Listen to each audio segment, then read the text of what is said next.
ডাকো নেই কেন? আসছো আর ডাকো নেই? দুষ্টামি। খাও। গায়ে তো মাছি বসতেছে কেন? বাবা, স্নান টান না করে ঘুরে বেড়ায় খাবে।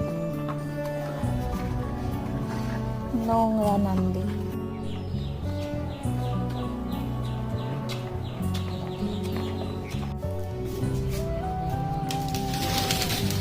ডাকো নাই কেন?